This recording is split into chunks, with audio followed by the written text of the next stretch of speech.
Hello, everybody. Thank you for turning on this podcast called When I'm High. This is part 2 of Mindy's interview. Of course, if you haven't listened, you got to go back and check out part 1. And so let's get into it. So you had mentioned a little bit ago talking with other people when you get high. And actually, this is something that I think I might add to my list of questions going forward, because I think that's not necessarily something, that wasn't something that I had thought about to ask before. What is your interaction like when you're talking to other people? Do you like it? Do you dislike it? Honestly, these days, I don't like it. Mm-hmm. I don't like being super high unless I'm around, good friends or in an environment where I know we're going to say, watch a movie or just be hanging out at home. I'm not one of those people that likes to get high and go out in the public necessarily. Sure. Just because then I get really self-conscious about the fact that I'm high, and that's right when you start to spiral into freak out zone. And get that paranoia. Yeah, exactly. Whereas that never used to bother me so much when I was younger. But as I've gotten older, it's more of a when we're at home kind of thing, I feel like, or in a controlled environment kind of thing. Yeah. Can you think of any times, the answer is probably no, but can you think of any times when you were high and you were talking to maybe a stranger or something, and it was actually pretty interesting and you didn't get that paranoia? We can also just delete this question altogether. Yeah, I honestly can't. Not a stranger. There's only one time that I can sort of think of being with somebody who knew that I was high, and we had just been talking about someone they had gone to school with that was kind of awkward, and then saw them at a grocery store. And the person I was with went out of their way to ask funny questions of this person because we had just been having this conversation, and because I actually had taken an edible. So they knew that I was at the moment starting to really get high. Mm-hmm. And then when we walked away, I was like, you bitch, I'm so high. And they were like, yeah, I know. They were just fucking with you. Yep, pretty much. What is your experience of movies and TV shows when you get high? You touched on them a little bit before, but now let's delve into it. Oh, God. I mean, I've had episodes that I've had to stop because I couldn't breathe because I was laughing so hard in a good way. Yeah. In particular, I have one friend who loves Family Guy still, and finds the best Family Guy clips. And I think I've actually played this clip for you guys, but there's a clip where they are doing a podcast, and Peter is talking about how many fourth graders could you take out if, relatively logically speaking, you had your wits about you. And it's this ridiculous question, and as most Family Guy clips are. But it was pertaining to a conversation that my friend and I had been having previously in the day. And so then he was like, oh, yeah, I meant to show you this, and played it. So the recall of the callback to the previous joke, and then the funniness of the clip heightened by the fact that we were both really high, I had to stop it because I couldn't breathe. I was laughing so hard. That tends to be my primary response, which is always the best, I think, even if you can't breathe. If it's for a good reason, it's fine. Yeah. I've definitely had a few moments in my life, mostly when I was younger, a few moments where I was laughing so hard I couldn't breathe, or tears are flowing down or something. It's putting humor aside, I guess, how else is your experience of watching a movie or TV show different? Do you view it in a different way? Are there movies that you've seen and that well, and then you watch high, and has it changed in any way, or do you view it in a different way? Not anymore, I don't think. Mm-hmm. Just because I also have come to terms with the idea that not all great ideas when you have when you're high are great ideas. Right. So I always like to write stuff down and then circle back on it later. But no, I not really so much anymore. I feel like just the overall enjoyment or amusement is heightened when I watch anything, even if it's serious and it's not making me laugh till I cry. I might notice a few things that I didn't notice before, but I'm so focused on what's happening that I'm just so in it that I really don't think of anything else. And so, if anything, I think it helps me maybe focus a little bit better on what it is that I'm watching or listening to or whatever it might be. Mm-hmm. It does increase the level of enjoyment, but I also know better than to like really, I don't know that I've really come up with any great insights while I'm high watching anything that I haven't had when I'm sober, if that makes sense. So it sort of goes back to focus. You sounds like you get a bit more focused on just the show or the movie itself. Yeah, now that I think about it, yeah, absolutely. We talked about munchies before because you were dubbed Munchy Mindy. What about your experience of food when you get high? Has that changed? Or again, because it's been so many years, it might not. These days, there might not be much of a difference. But maybe when you were younger, did you view food, or was your experience of the food different? No, that's a really good question because food just in general, I think, tastes better when you're high all the way around. I feel like whether it's just a quickie at Taco Bell, which I know we used to do like out of high school, like we would do that at the local Taco Bell really late. That was by a friend's house. If we were high, we'd go over there and they'd be open and we could go through the drive-thru. And like with the popcorn that I talked about, like it's whatever you're eating just feels like it tastes like the greatest food ever. And that's been sort of the problem with some of the edibles that I've had, where I'll be like, oh, like there's a cookies and cream bar that I currently actually have in my fridge that's amazing, but is very high in THC. And I will forget that and get high and be like, oh my God, I want more, which is like the classic mistake because then, you get more and then, but it just tastes really good. So I think that everything that the taste is heightened for everything, even if it's something you didn't have a taste for, I find. It just, in general, makes everything a lot tastier. What you should do with that cookies and cream bar is you should take like a Post-it note and write on it something like, be careful, or don't have too much. Well, I have to actually, they're like bite-sized, like wrapped. So I have to physically go and like rip it open or cut it open to get into each bite, which is helpful as opposed to having like the whole candy bar, which I've had before, which I did eat like half of and then was like, oh shit.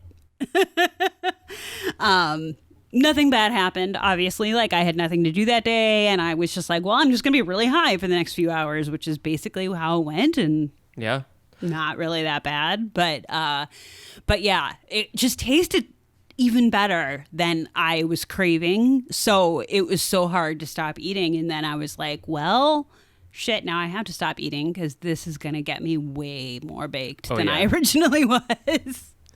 Actually, I was going to ask, do you know how many milligrams it was that you had? It would have been probably about 100 milligrams total for the bar. So what I had in that sitting was like 50? Maybe, yeah. Yeah. It was good, though. I don't regret it. That's good to hear. I mean, yeah, definitely depending on the person, that's either going to be a good amount, or way too much, or not a lot. I mean, who knows? I mean, I think I took a nap shortly after, so, Yeah. But it was a tasty, dream-filled nap, so. Nice. Yeah. And then also with food, do you feel like you scarf your food down, or do you slow down and enjoy it more? Oh, no, it's great to enjoy it. Mm-hmm. Yeah, I love to Savor enjoy it. Oh, yeah. Except for the popcorn that time. Like I said, we were kind of wolfing, but but it's tiny food, so it goes down easy. Yeah. But yeah, no, I like to savor it for sure. Yeah. That's good. Because it is very easy to just scarf it down and munch it. Yeah, absolutely. We're going to move on to one of my new questions, which is, are you aware of how your dreams are affected when you get high? I'm not, which is weird because you would think that would be something I would really pay attention to just because I'm into that kind of thing. But no, I'm actually really not, which I think because I'll have an edible that, helps me sleep or, whatever. And then I just get comfy and fall asleep and forget to pay attention, to be perfectly honest. Just because, like, I'm thinking about even last night, we had the power go out and I was stuck on my couch and there was a nice breeze coming in. So, like, I was kind of comfortable, but, like, it's not as supportive as, you know, my memory foam bed. And then finally the power came back on at like 2 a.m. and I was able to get all my stuff together and get everything situated and, like, did actually have an edible to help me sleep. But then, yeah, just got really cozy in bed and was like, oh, yay, and, like, fell asleep and didn't really pay much attention otherwise. So I should pay attention. I don't know that I'm sure it affects my dreams in some way, but I have not paid attention as to how.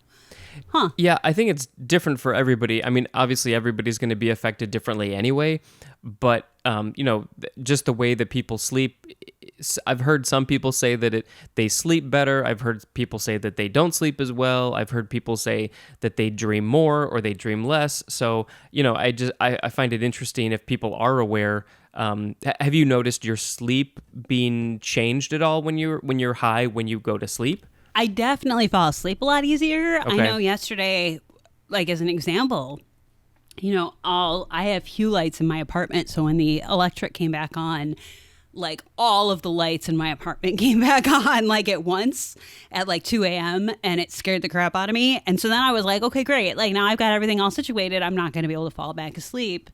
And then that's one of the reasons why I had this edible, and I was reading for a little bit, and then I just got cozy and got ready for sleep and, like, didn't think much of it. Was just like, oh, yay, and, like, then fell back asleep within like an hour. Not even. So Nice. It definitely helps me sleep better, and I stayed asleep, like, until I woke up in the morning. But I don't really think about it in terms of, like, the dreams I have or anything like that. But I know that, and it definitely helps, again, with, like, muscle pain and stuff like that. If you sleep weird or you get a weird muscle stiffness, like, while you're sleeping, it definitely helps. Yeah. Like, you know, you can get comfortable easier and stuff like that. So probably good, if people do have those issues, maybe take something that's like a high CBD to get rid of some of that muscle pain. Oh, yeah. To help you sleep. For sure. I would definitely recommend that. This is another one of my new questions. What about your spirituality? If you are a spiritual person, has cannabis affected how you view that world at all? Not really, though. I've heard, because I do tend to like to, you know, play with tarot cards or stuff like that. And I don't say that I'm any good at it or whatever, but, like, I've also heard that, like, you're not supposed to play with stuff like that when you're under any sort of influence. But in terms of overall spirituality, I don't, if anything, it's made me maybe think about some of that stuff a little bit more while I'm high, just in the usual, like, stonerific kind of way. Mm-hmm. But it hasn't affected my spirituality at all in any way in terms of greater or less than or anything like that. Right. Yeah. Are there any specific things that you can think of that you do think about in terms of spirituality? Huh. I don't know. That's a really good question. It's always hard to come up with these things on the spot. So Yeah. I would hate to be in your shoes when I ask some of these questions. I know that I could probably get freaked out a lot easier when I'm high, I feel like. So if I start thinking about, like, good and evil and spirituality and all that, I think I can probably creep myself out a lot quicker if I'm high, which I try not to do specifically because of that reason. But other than that, no, I don't really have any huge things that I can think of off the top of my head. Yeah, that's cool. That's a tough question, though. Yeah. Well, and, you know, it's something that I'm experimenting with, sort of how to ask it and, you know, see what people say. Because everybody's, you know, some people are spiritual, some people are not spiritual. Some people only think about those things when they're high. Some people think about them all the time. So, yeah, who knows? But it is something I think that a lot of people probably do think about on some level, whether they're conscious of it or not, maybe. I don't know. Yeah, probably. Now I'm going to be thinking about it. Yeah. Going forward. That's part of the goal of this, is to, you know, actually get people to think about these things going forward. So, do you consider yourself a pot nerd or a pot connoisseur? Not really. Okay. No. Although I do feel like I know a lot more than I did like Sure. even 10 years ago. But yeah, no, I'm no connoisseur by any stretch. It definitely sounds like you know more than the average person, just almost because you've had to learn that stuff. I have some friends that are, and again, I'm refraining from saying names just in case, but I have one friend in general that is, I think, I would argue, whether he considers himself or not, to be a connoisseur. He definitely is one. And so I do have input from people that kind of like say like, oh, well, you should try X, Y, and Z or whatever. Like, so I do have input from folks who are more knowledgeable in that arena, Yeah. which I think is helpful. But all my knowledge is learned. Yeah. Just like all knowledge, you have to learn it at some point. Yeah, I guess that's a good point. Yeah, true. Yeah. True. But in sort of that same realm, you mentioned sativa before. What's sort of your preference? Sativa, indica? Do you like to switch it up? I like to switch it up because it depends on the situation for me. There are times where I might be too hepped up for whatever reason, and a sativa would just push me over the edge and right into Paranoidville. There are other times where indica might be what is going to put me to sleep, so I really don't need that. So it kind of just depends on what I'm feeling. But a good mix is always kind of you can't go wrong, I feel like. So that's a good standby, like a good 1-to-1. But it really just kind of depends on the moment, honestly. I use both for various different reasons. So Yeah. Maybe not always at the same time, but you never know. Sure. And in terms of paranoia, where do you think that comes from for you specifically? I don't know, because I've been really careful to avoid it for a while. Smart. I know that if I'm having a day where I am in general, sometimes coffee is a wonderful thing and sometimes it's not for me. Like sometimes it sends me right into anxiety city. So there are times where I'll know that like a sativa or anything, or even sometimes pot in general, I'll be kind of wary of, just because I'll know that it will push me right into like obsessive paranoia anxiety mode if I'm already kind of there, and then I have something else that just heightens that. It's gonna just push me over the edge. So I'll like kind of steer away from it. But it kind of depends on what's going on. But usually if I'm having a day that's anxiety ridden, like high anxiety ridden anyway, I definitely won't be down for a sativa, and I might not even be up for an indica. I might just be like, you know what, I'm going to forego those things for right now. But it kind of depends. So you feel like if you are already having a high anxiety day, it might not be a good idea to have any weed? Sometimes. Because it might make it worse? Yeah, sometimes. Although, like, unless I have something, like I said, like that White Harmony that I know tends to kind of chill everything out, then I just know from example that, like, that's what that effect has on me, and it might not be that bad of an idea, but, like, there are times where for sure I know that I'm just really anxious or having an anxious day, and I just don't think that heightened level of focus or heightened level of anything really is a good choice for that moment. So I'll stay away. And I think it takes some experimentation with different types of people and different types of strains to sort of figure out, well, what is going to work for me, and how is this going to do? So, sometimes you got to do some trial and error to figure that out. Yeah. And I have an issue with anxiety anyway, so I'm well aware of when I've kind of reached that limit. Yeah. So I know when to back off, or what is good or isn't good or whatever. So, yeah. So this one is somewhat related to spirituality. How do you think, if at all, has your view of the world changed since you started smoking pot when you were younger? That's an interesting question.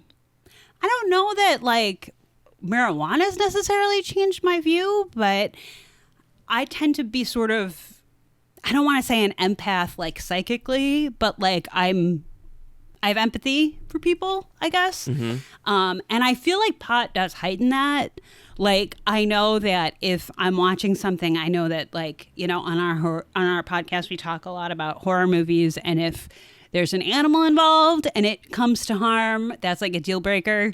And I know that, like, if I'm high, a lot of times, like, if there's like those poor, sad animals in cages with like that Sarah McLachlan song playing, like that commercial comes on, like I can't deal, because I will just start weeping and give all my money to like the charity, and that will be that. And I have a rescue animal that lives with me that needs all the care he can get, so he might get kind of pissed at me dishing out care to tons of other animals while he's still here and very much alive and in need of medical care and whatever. But I know, like, I feel like it does heighten my empathy quite a bit towards other people, and especially animals, and anything that might be a trigger for me to like feel like, like kind of soft inside towards. So I'm careful of that depending on the situation I'm in. Mm-hmm.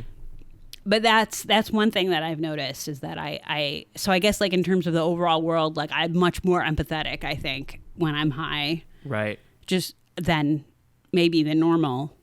But more than you are normally, and then maybe more than other people anyway. Yeah, quite possibly, yeah. And then this is sort of another sort of difficult question that may be semi-related to that one, which is, how do you think cannabis has affected your sober life? So not necessarily your view of the world per se, but like, I don't know that. I don't know if I can say it a better way. It's when you are sober, like, let's say, for instance, at work, because you don't get high when you're at work. Right. Do you think about work? Do you do things differently because you are aware of what it feels like to be high?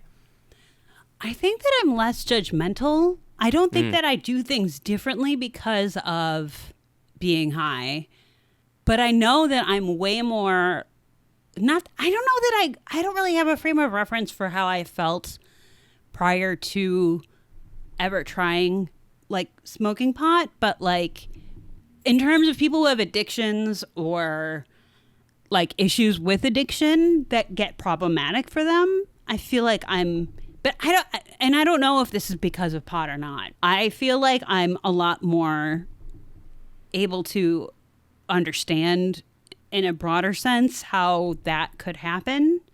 Again, coming back to empathy, I guess, like, I feel like maybe I'm more empathetic just because, but I don't know if that necessarily has to do with pot. I don't know that pot necessarily has any effect when I'm sober on how I think of certain.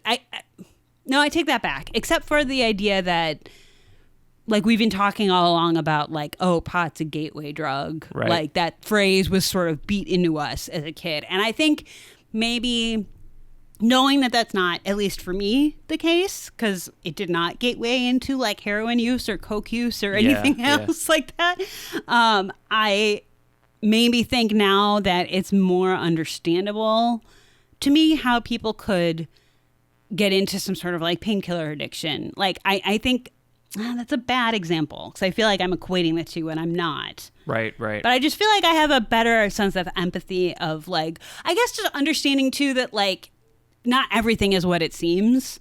I don't think that pot is, like, before I tried pot, maybe I think when I was younger, again, because the certain image is sort of beat into you as a young person, or at least it was when we were younger, that, like, you sort of have this idea about, like, all quote unquote drugs with, like, a blanket across all of the different kinds. And I definitely don't see it that way now. Like, I definitely don't put pot in the same category as I would put, like, cocaine or heroin or even LSD. Like, I feel like those are that's a different tier or something that's a different level, I guess, than marijuana. And that's changed for sure. I can't think of what it's called right now, but the government, FDA, the way that it views drugs, I mean, they definitely are leveled out that way, but it definitely is not accurate based on all of the scientific and anecdotal evidence that we have. It doesn't make any sense. But No. you're right. They are different. And I definitely feel that if alcohol is legal for people technically who are years 21 and older, then I think pot should be too. Because I think they're kind of on the same spectrum in terms of, like, what they can do for or to society. If you had to choose between cannabis and alcohol, which would you choose? Probably cannabis, just because you want to eat, you want to do stuff, you want to watch stuff, you want to be involved, but you also don't want to like run out and be loud and obnoxious and a freak and you know, beat people up, and you're a lot more chill. And so I think cannabis for sure. Yeah, I would agree with that statement. So this is a very much to your own interpretation, but how much would you say weed is a part of your life? I mean, I don't spend waking hours like wondering how I'm going to get it or save money for it or anything like that. I know I have some friends that like peruse the dispensary menu that they have and look at what's available, and will even comment to me about like, oh, I saw that your dispensary's carrying this. You should know that this is good for X, Y, and Z or whatever. I'm not that into it. I'm kind of just like, oh, I have like, if I don't have anything around, or if I realize I need a certain kind, or I'll be like, oh, I should see what the dispensary has to offer. Like, it's really not like an obsessive need. Whereas like I have some friends who are obsessively like kind of look to see what's offered and see what they can add to their arsenal and see what they can have on hand. And that's not me, really. Mm-hmm. Like I've always, especially since like medical marijuana has become a reality, I've always had stuff around that is helpful for my use if need be. And then I'm always like, well, I can always go get some if I don't have anything. So it's not anything that I spend a lot of time like obsessing over. So it's not a huge part of my day to day necessarily. Mm-hmm. If you had to put a percentage on it, what percentage would you give it? Like 20 to 30, maybe, depending. Okay. Yeah. And that's even including like how it has helped you medically with like muscle pain and nausea and things like that. Yeah, because like I said, I think I've just always kind of rely on the idea that I have stuff on hand, and if I don't, I can get something easily, which is probably a spoiled view now that like I've had this access and now it's legal in Illinois and whatever. But yeah, I don't think about it as much as I used to. I feel like I used to be more concerned about like running out of weed, whereas now I don't really ever worry about it just because I know I can get more and it's not an immediate concern. Whereas before I know that it was. So, yeah. Yeah, I hadn't thought about it in those terms just because it is more available, that you don't have to think about those things of like, where am I going to get it? When am I going to get it? I have to make sure, I have to plan ahead or whatever. You don't necessarily have to do that. It's sort of similar to this statistic that I heard this morning on some podcast, which was the thought is as life expectancy goes up, you think that population goes up as well. Right. But it's actually the opposite, which is because, in times or areas where life expectancy is low, many, many years ago, let's say, when we didn't have all the medical stuff to keep us healthy, we would die earlier. So, they would have a lot of kids to make sure that your gene pool lived on. But then as life expectancy goes up, you don't need to have as many kids. So the population actually levels out. So I don't know if that made sense to you, but in my brain, It made sense that the availability of it actually makes you focus on it less about where to get it and when to get it and all that. No, I think that's totally true. Absolutely. All right. Thank you for validating my thoughts. No, it is true, because I barely think about it anymore. But that's because I can run to the store and get some if I need to. Right. That's cool. Yeah. Very lucky as well, since it's not all over the place. Do you think that your view of cannabis itself has changed over the years? I think maybe slightly, only because it is the stigmatism is going down. Mm-hmm. With it becoming more legal, I do feel like there was a part of me before that obviously wouldn't talk about it as freely. Yeah. Just because, like, it wasn't something that was used as freely, especially for pain relief or anything like that. Whereas now, that's kind of the conversation at hand. So maybe in that regards, but in terms of, like, the effects it has on me and everything, no, not really. Okay. But I think overall, though, speaking about, especially being more public about it, that's definitely obviously changed. Yeah, for sure. That's been a huge change in many states with a lot of people. And also just the world in general, just the conversation about it, whether or not you're using it or not, the conversation has definitely changed. Right. Yeah, exactly. So what do you think your future with cannabis will be like when you look into your, middle age, old age?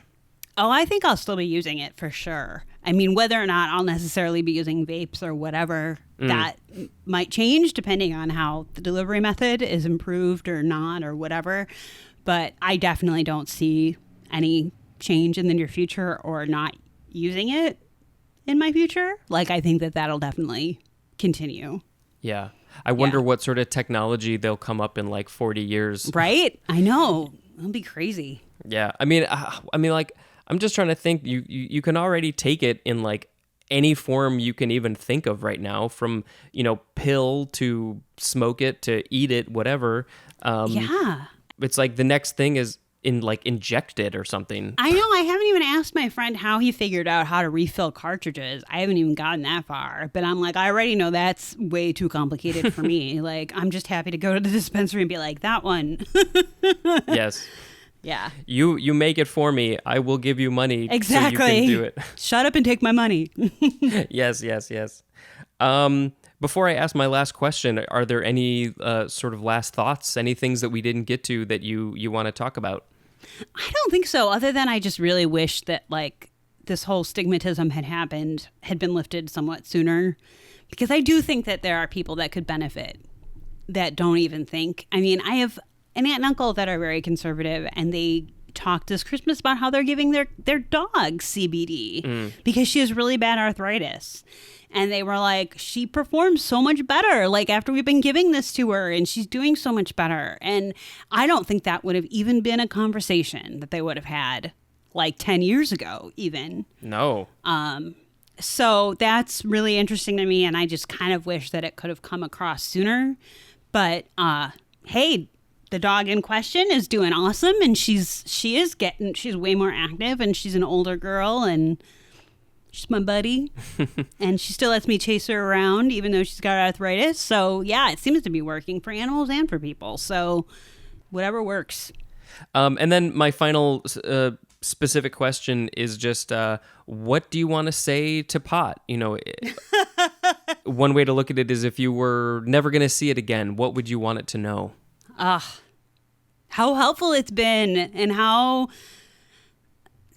I really worry that I could have possibly been one of those people that got addicted to other painkillers or other avenues of relief, had it not been for the existence of marijuana, and how much I think that was a much safer route and more effective route ultimately, because you can't really live. I mean, you can't take opioid painkillers for the rest of your life. I mean, you can, but that's only going to lead to trouble eventually. Yeah. And that's not something that a lot of people want. Whereas, like, I feel like with marijuana, I've never had a situation where I felt, quote unquote, addicted to marijuana, where I've been like, oh, I'm jonesing to get high. Like, it's like, oh, like, I have really bad neck pain and Advil hasn't killed it all day. And I know that I have a strain in my drawer that's going to help with that after I sign off work later. But it's not like oh my God, I'm going to like go into like,